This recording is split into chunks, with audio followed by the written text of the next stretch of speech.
was the presidential nominee in 2008 for the Libertarian Party, senior member of the House of Representatives. Bob Barr is our guest for this one segment to look at the whole TSA situation. Congressman, why have you weighed in and started an organization and FOIA request dealing with the stand down of Thanksgiving and the reported secret political persecution list of the TSA? Why for you is the TSA such an important issue?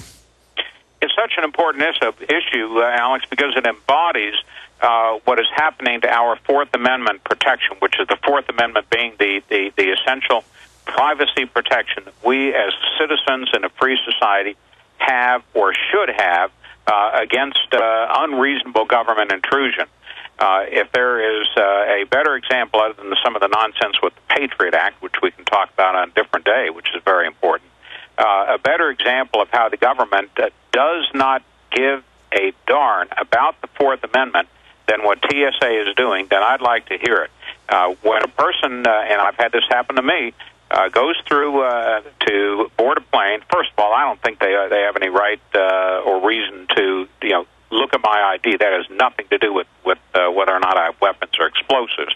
But be that as it may, once a person goes through the metal or explosive detectors, unless there is some other reason, articulable reason, the TSA has to suspect that person of posing a danger, they have no right whatsoever to search that person further and to say, well, simply because you don't want to have a nude body scan taken of you, you're going to have a groping, which used to be reserved for suspected criminals upon arrest or detention,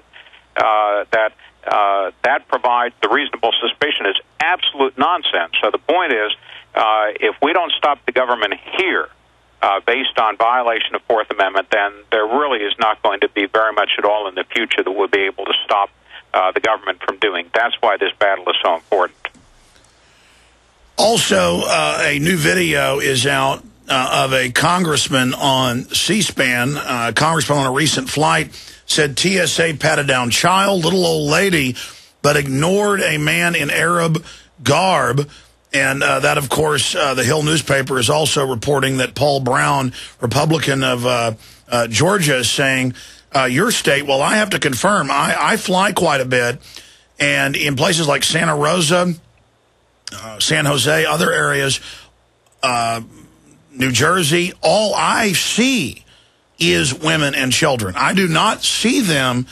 If somebody's in a wheelchair and can hardly walk, they go after them like wolves. If it's a baby, they check in the diaper. I've seen it. If it's a young woman, but if you're wearing Arab dress and a turban, and I'm not saying, I'm not attacking those people and saying they should be singled out either. They're left alone. So this really just appears to be conditioning for the American people to have these federal goons. The FBI can't stick their hands down your pants without a warrant. How then can they do this? Well, they do it because we let them do it.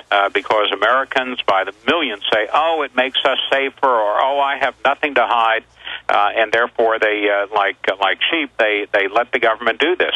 The only way this is going to be stopped, I don't think it's going to happen through the courts, unfortunately, but we have to fight these battles through the courts also. The only way we're going to have any hope is if the people rise up against this and go to their members of Congress, go to their state legislatures, go to their senators, and demand that TSA be reined in and that the Fourth Amendment actually be given the power to protect individuals that it used to have. Sir, looking at the TSA announcements that they want to be in high school proms, if you're a new listener, that's not a joke. In Santa Fe, a federal judge ruling that, well, we'll send them there to grope kids to make sure their rights aren't violated. It's just a bizarre Orwellian statement. Or TSA now actually in Florida, Texas, Massachusetts, New York, California are now setting up checkpoints on highways, not just bus terminals, and doing the groping and the hands in the pants. I mean, this is so off the charts. I can't even believe this is really happening. I mean, this is the Soviet Union didn't do this. It's unprecedented.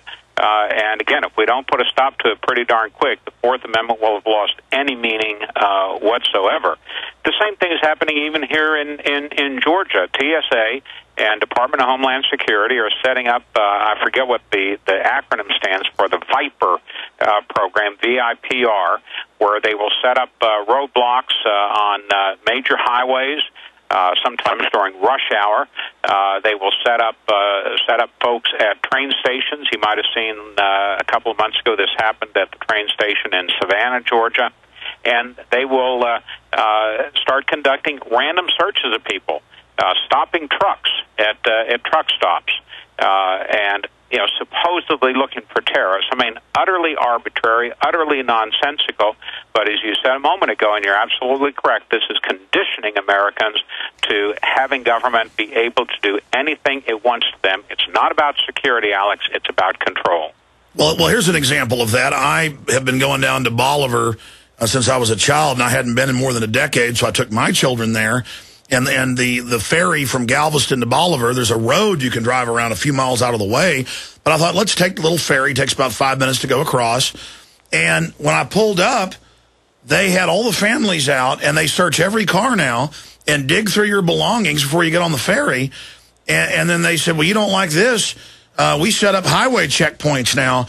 And it's so asinine. And then with Dominique Strauss-Kahn, they have a new bill in New York State that all of the hotel maids must wear emergency necklaces because one guy might have tried to grope somebody. So the idea is the government will keep you safe from everything. Well, the government can't keep you safe from everything. And every time government claims it's going to do that, historically, Congressman, aren't they, government tyranny, always the greatest threat to life, liberty? It certainly is, because they have a monopoly on legitimate power in terms that they define what the citizens can or cannot do.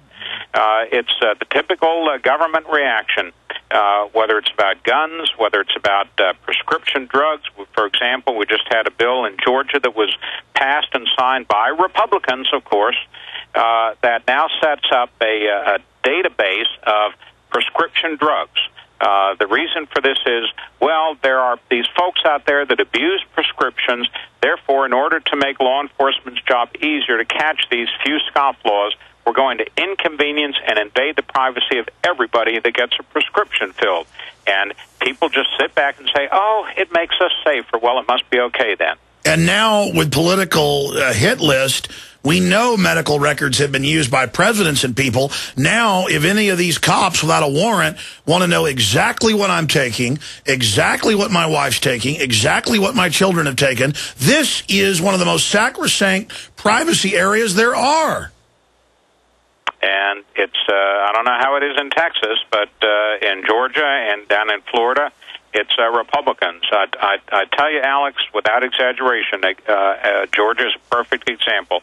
When the Republicans get into power and control both branches, both the executive and the legislative branches of state government, they impose more controls and invade more of our liberties than the Democrats did.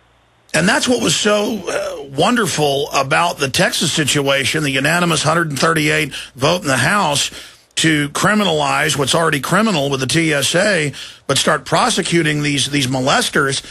To have Republicans and Democrats come together for the Bill of Rights and Constitution, and then have the Republican David Dewhurst, a Bush Karl Rove protege, kill it in secret, and senators have gone public that he said, keep this secret, I'm doing this.